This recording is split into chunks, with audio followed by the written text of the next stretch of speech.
Hello, this is the first lecture in a series, Introduction to Quantum Mechanics for everyone. I will explain later what I mean by that. This first lecture is an introduction to the series, not an introduction to quantum mechanics. What is quantum mechanics? Quantum mechanics is the physics that operates on a small scale. Small as in the size of atoms or smaller. On that scale, physics is different than classical physics. I don't expect that you have a strong background in classical physics. When we need to know something, I will explain what we need to know. But what is classical physics generally that quantum mechanics is different from? Classical physics is basically the physics right up till 1900. It's Newton's laws, Newtonian mechanics, called classical mechanics. It is optics. It is electricity, magnetism, electromagnetism, electromagnetic waves, Maxwell's equations, thermodynamics, statistical physics, kinetic theory of gases. You don't need to know all this stuff. If there's something that we need to know, we will talk about it in a particular lecture. Around 1900, some physics professors said, physics is complete.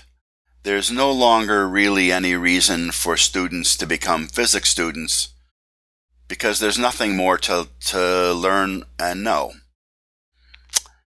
He was wrong. In a short time, there would be 3 revolutions in physics unforeseeable in 1900: special relativity, general relativity, and quantum mechanics. So it turns out physics and reality and the universe were a lot more interesting than was understood up to 1900. Why should someone learn quantum mechanics? Well, there's different reasons, and you can have your own reasons. Quantum mechanics governs atoms, the size of an atom, energy levels, electron orbitals. So it directly relates to chemistry, bonding between of atoms but in a molecule, bond length, bond energy, vibration of bonds, rotation of bonds, and rotation of molecules. But it also relates to materials in general. Some of the properties that are governed in the atom make their way to materials properties on the macroscopic scale. The density of materials, the strength of materials, stiffness, whether a material is a conducting metal or an insulator or a semiconductor, whether it's transparent or opaque, what is its color? These all relate to quantum mechanics, but they're only one aspect of quantum mechanics that someone might be interested in. Several of the results in quantum mechanics are weird, meaning they don't make sense to our understanding of the macroscopic world. They are hard to understand and hard to believe. Yet all experiments that have been done show that reality and the universe really is this way at small scale, and large scale, macroscopic scale, inherits some of that weirdness. A lot of the weirdness we don't perceive on the scale of daily life, but some effects can be shown at our scale. In quantum mechanics, we talk about states, superposition of states, interference between states. We'll talk about this later in the course. States collapse upon measurement. We'll talk about that. You may have heard about Schrodinger's cat thought experiment. We will talk about that later in the course. You may know about some modern uses for quantum mechanics that are real. You may have heard about quantum entanglement. Systems with two or more particles can be in a state where the two particles are not independent. If we knew the state of one, we would know the state of the other, and yet the state of the entire system is more complicated. It is not just particle A is in state A and particle B is in state B. This is a real thing. It can be done. It has implications for reality, and it has some practical impacts. You might have heard of quantum communication. Quantum communication is the ability to communicate from one point in space to another point in space with absolutely no possibility of eavesdropping. This is different than normal encryption that we use when we access the internet. This is a different thing. You might have heard of quantum teleportation. Teleportation is being able to record the state of a very small system at one location in space and move that state to another location in space without any particles moving. So teleporting a state. This can currently be done only in extremely simple systems, but it has some ramifications for understanding reality. It is a spooky aspect of quantum mechanics. You might have heard of quantum computing. This is the idea that we can use quantum mechanics to do some computing much, much faster than ordinary digital electronic computing. It's not a new idea. The original idea was in 1980, 40 years ago. But the field is still in its infancy. And it's an open question.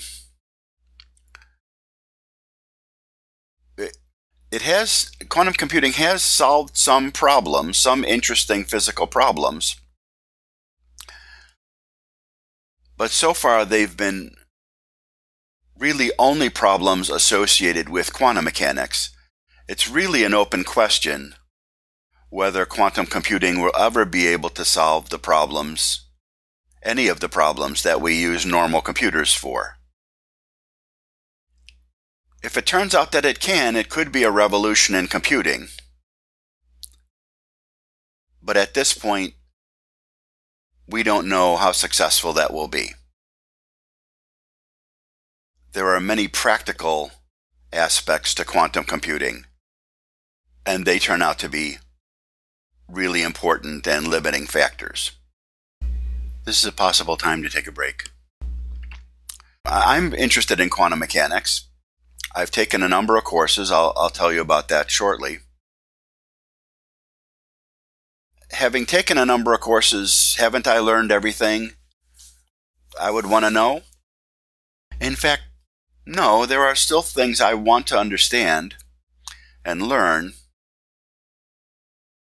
And I have enough background in quantum mechanics now,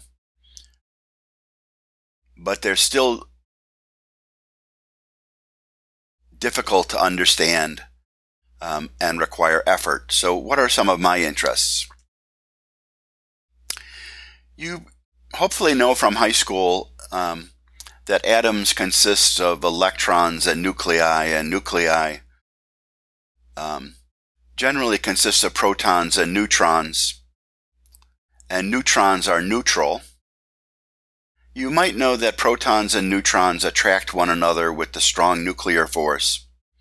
That's what binds a nucleus together. The strong nuclear force does apply if you have two neutrons and you bring them close together.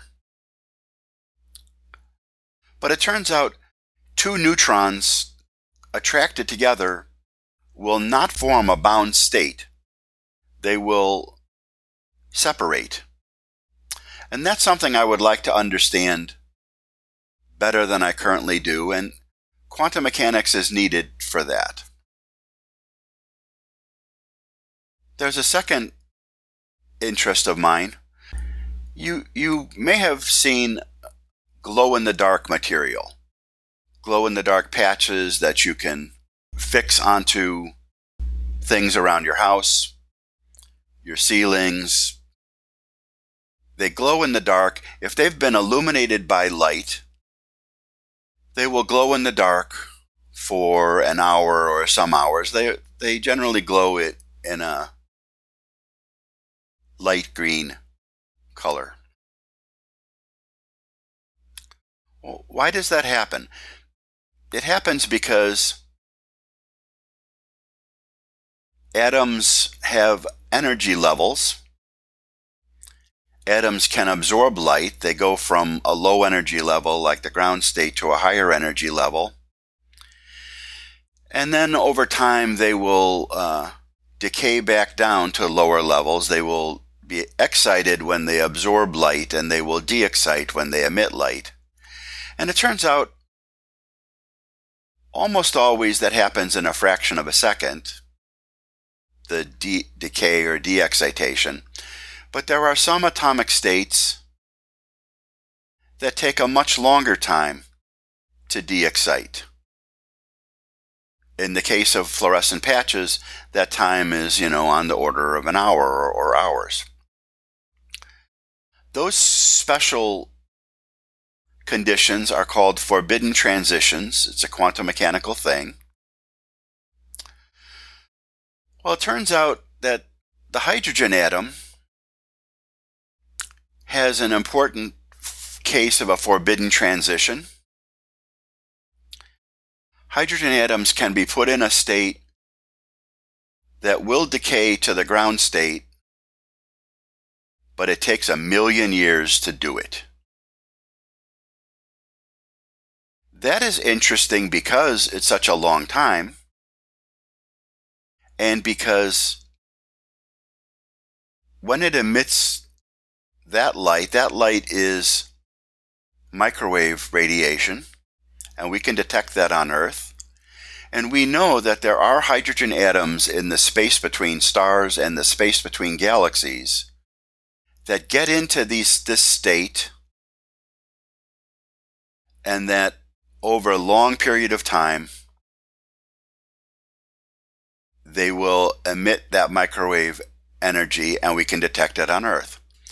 So we can see where there are hydrogen atoms in the space between atoms and the space between galaxies.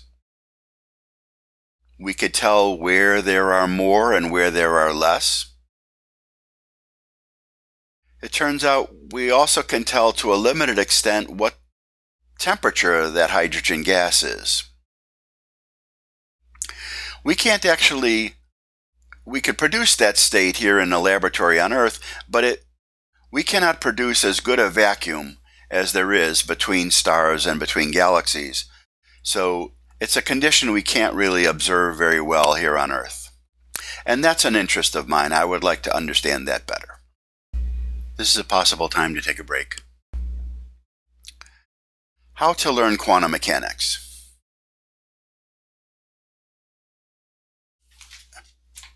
If you're a college student and you're a physicist, you will learn quantum mechanics as an undergraduate. You will take courses. If you're in chemistry or you're in electrical engineering, you might optionally take quantum mechanics because it will help with aspects of chemistry and electrical engineering. There are a number of online classes for quantum mechanics. They are always available for free with some limitations. I have taken 6 quantum mechanics courses from the edX.org website. They've all been good, and I appreciate that they're available for free. Most of them, it's expected that you are basically have an undergraduate level, college undergraduate level understanding of calculus, and they rely on that. And so that's great, but I'm not expecting that of you learners taking my lectures. If you have that background, great. But if you don't, I'm aiming this for you as well. Now, if you do have a calculus background and you really want to learn quantum mechanics with an online course, I recommend the MIT courses on edX. First, you take 804X, which might be a single course or might be divided in 3. Then you take 805X, and then if you want, you take 806X. So it's 3 semesters worth of quantum mechanics courses from MIT. It's excellent, but it expects that you have a calculus background and you're going to be willing to do the math and physics and do problems and apply yourself. Now, there is an online course that is geared for people without a calculus background, and it's a very good course. It is called Quantum Mechanics for Everyone, and it's available. It was developed by a professor at Georgetown, and it is available on edX. I don't know whether it is still running today or when you see this video, so you could see whether it is running or whether it's available as an archive that you can take at your own pace. It is good, and I recommend it. You could take it right now. If the level required to take that course is the same as the level required to understand my lectures, and it will cover some things overlapping with what I do, and it has a very nice facility to let you play with experiments and see the outcomes. So I recommend it for that. I've also taken online courses from Harvard and Purdue, and I've taken some other courses that it started out with quantum mechanics and then went on to chemistry or material science, but were not entirely quantum mechanics courses. Another approach is to read a book. There are very many books on quantum mechanics.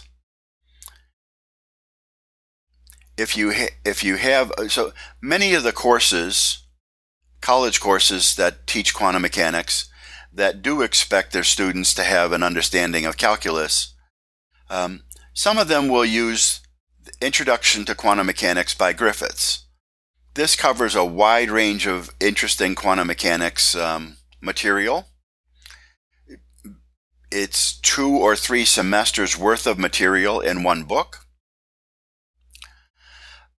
I don't love the book, but it is a standard. I am hoping at some point that the MIT professor who gave the MIT courses on edX will produce a book from his lecture notes, and then that I think will be an excellent book, again, for someone with a calculus background.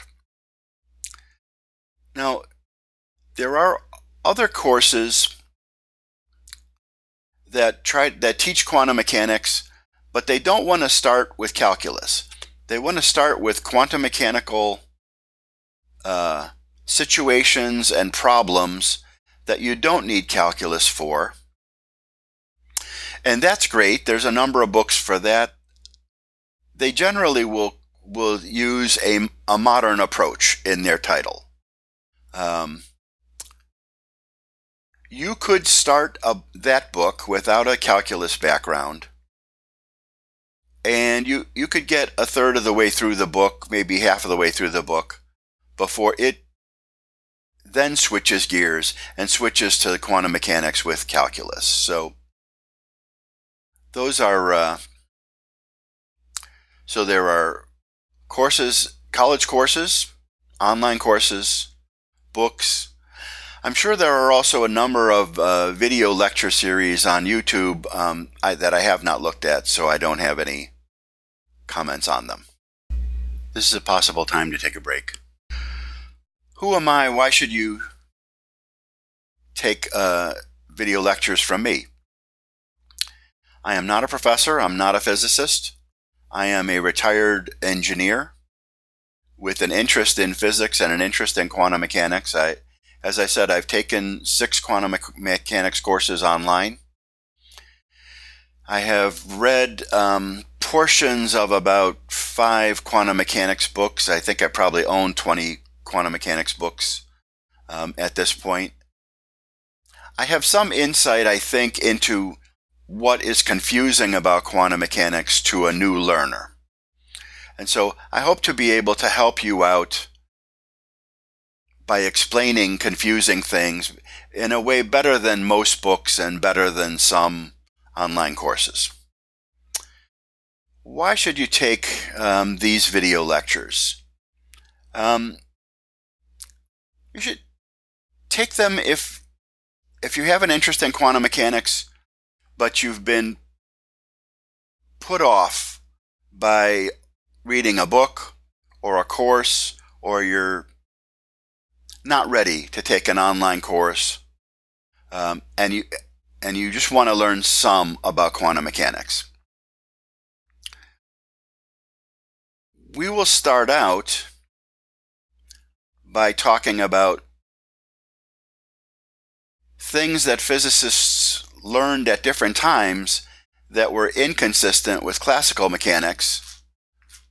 So we will have about 10 hours, I would guess, of lectures leading up to quantum mechanics. And you might take these video lectures if you were interested in that part. So not interested in the hard part of quantum mechanics and the math of quantum mechanics, but just sort of, where does quantum mechanics fit in the scheme of things? You could start these video lectures and then stop when you get to a certain point. You could start with these lectures, and then when you start to feel confident that, okay, I believe I could now start doing an online class, then that's fine. I am not going to attempt to reproduce all of any of the material in any of the online quantum mechanics courses. There would be no point in doing that. If you get to a point you're ready to take an online course, do that. I do want to give you a feel for quantum mechanics. I want to motivate you. I want to try to explain some things that I think courses don't explain well. But this is not a complete quantum mechanics course. If I can get you ready to go further, that's all I can achieve. This is a possible time to take a break. I intend this to be for everyone. What does it mean for everyone? You definitely don't have to have had any college experience. You don't have to be a college student. You don't have to have a bachelor's degree. That said, in places I will use calculus, I won't require that you understand every step. As long as you believe me and you understand the results that I'm explaining, that'll be fine. I do expect that you have a high school level of math. So there are some mathematical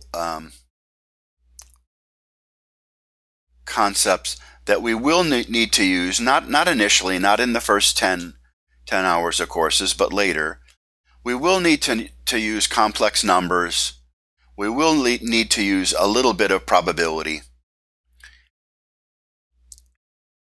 I will explain what you need to know, but if you feel that I'm not giving you a complete enough explanation and you want to take a little very short mini course in these things, I recommend Khan Academy online. They have a lot of mini courses, like 10-minute, 15-minute courses in a lot of subjects in math and science, physics, other things. They're nice, bite-sized classes. They tell you what something's going to be about. You learn it in 10 or 15 minutes. If you want to learn more, you take the next video. It's very good. I'm not trying to replace what they do well. That being said, it's likely that I will use something in math that you maybe did not have in high school or don't remember from high school. I will use sine waves. Maybe you don't remember that from high school. So I will use the math that we need. And if we run across something that you're not familiar with, I suggest you see if there's a short video on Khan Academy to help explain it to you. I would hope that you wouldn't just abandon these classes saying, oh, they're not for me, because with a small amount of work on your part, this can be for you. It's just I don't know what you know and don't know, so I can't always say, oh, okay, here's what you need to know. I will try to do that, but I may miss the mark in some cases.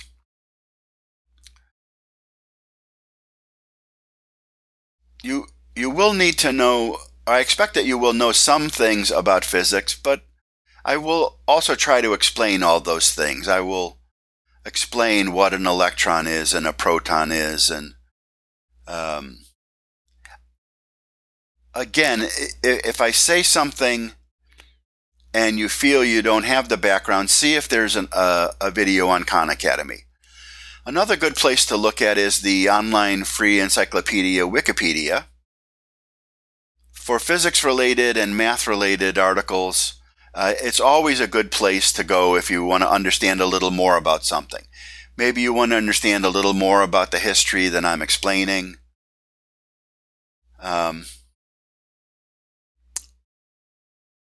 Maybe you don't understand something the way I'm explaining and they might explain it differently. Now, Wikipedia is great, but it's not trying... it's a great encyclopedia, but it's not a course. It's not trying to teach you. And so it can be a little off-putting in that they might explain something, but you might not understand the explanation. And so it's great for what it does, but it's not a course. But know about it, because if I say something and you want more information, go to Wikipedia. This is a possible time to take a break. Now, what is my intended approach? I'm going to start with a historical timeline of where classical physics was found to be inadequate, and where eventually they would understand that new physics was required, and that physics is quantum mechanics. The central equation in quantum mechanics is Schrodinger's equation. We will look at that, but we will not look at it in as much depth and doing as much math as an online course would or a book would. So I'm going to try to give you insight and information, but not assume that you know all the calculus. If you do know the calculus, you'll be able to follow everything great, but even if you don't, I would think you should be able to follow it. That's my intention.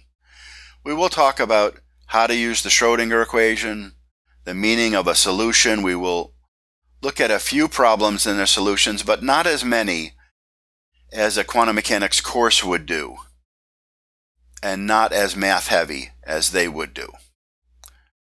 I'm not going to dumb it down, so I will give you accurate solutions. I will just try to pick and choose when to give you more detail or less detail. Now, quantum mechanics is weird. Some of the results in quantum mechanics are weird compared to our everyday knowledge and insight of the world around us. We will do a few examples. If your entire interest is in the weirdness of quantum mechanics, but you don't want to learn what Schrodinger's equation is and what a state is, there probably are other places and maybe some books that will just talk about the weirdnesses of quantum mechanics. And if that works for you, great. My concern is it always will amount to an author saying, believe me, that's how it is. And that's true. It's just a question of, for a given book or a given class, do you have enough information that you believe? Or does it just sound wrong and you put it down and say, well, I don't understand what they're talking about. I don't believe them. I'm going to try to strike a particular balance to give you enough information to understand parts of the weirdness, but we won't be able to cover everything. And in the end, it's going to come down to whether you believe what I'm saying or another course is saying or a book is saying. Now, in the end, you shouldn't believe just because someone tells you to believe. You should believe because it's supported by endless series of experiments, which you can learn about. You can learn, well, what is the experiment that they did? What is the result? What does the result mean? It's just that in order to do that, you need at least the background that I will give you, and probably a little more background.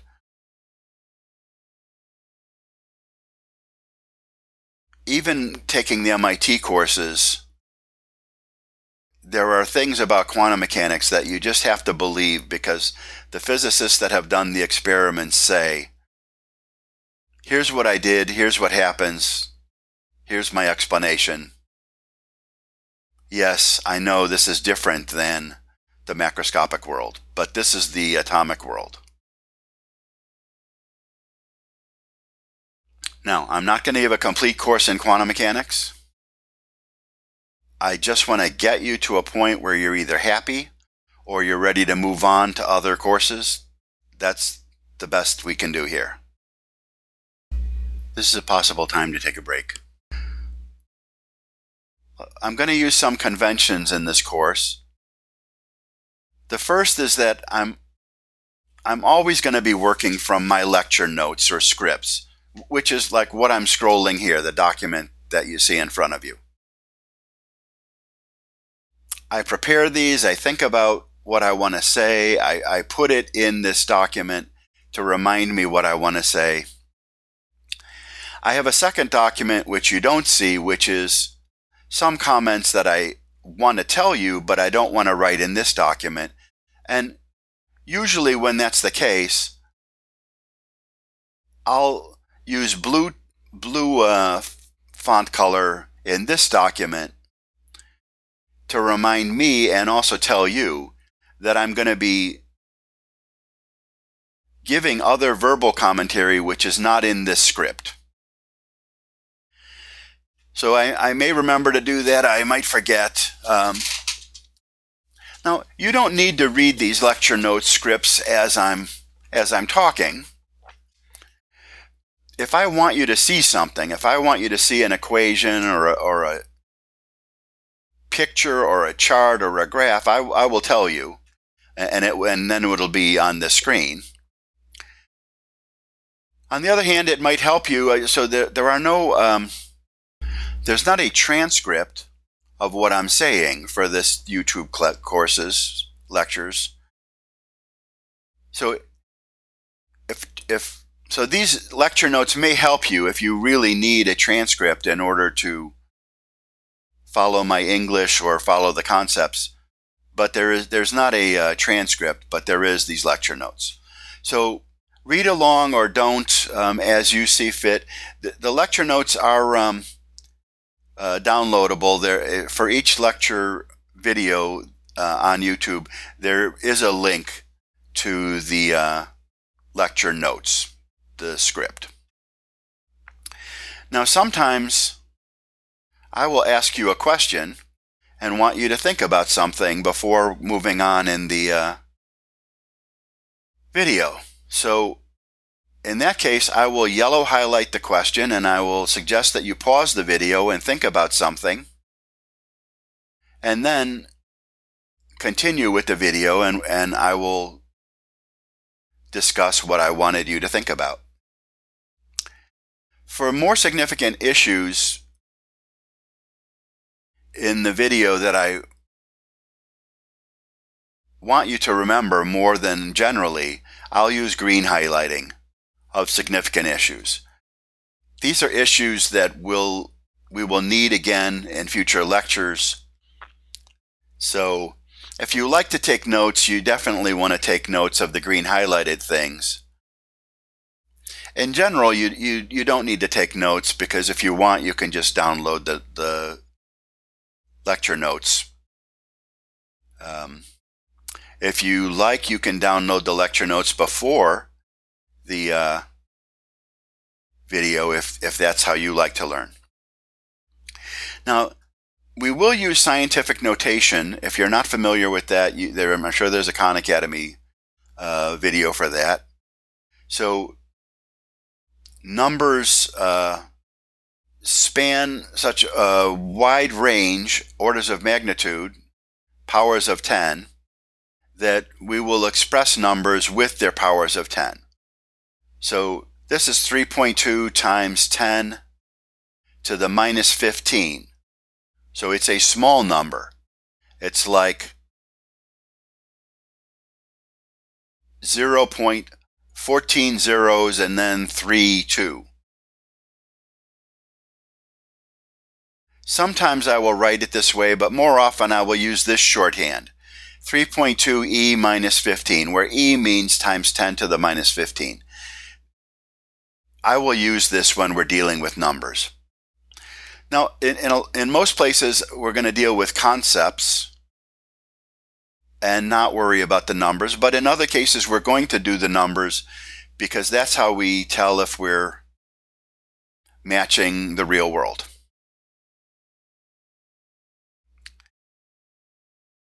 There will be a few short lectures, but in general, the lectures will be longer. They might be 45 minutes, they might be an hour, 2 hours. They're not really timed. I start talking and I talk until I'm done covering that material. But we know it's better for you as a learner if the lecture was broken up into shorter bits, 10-minute bits, 15-minute bits, and then you pause, take a break, and then come back to it later. Rather than breaking up the video into many small videos, what I've done is I've inserted breakpoints at good places to pause, either for a short pause or pause for a day or a couple days, and then pick it up. So you will see breakpoints in the lectures.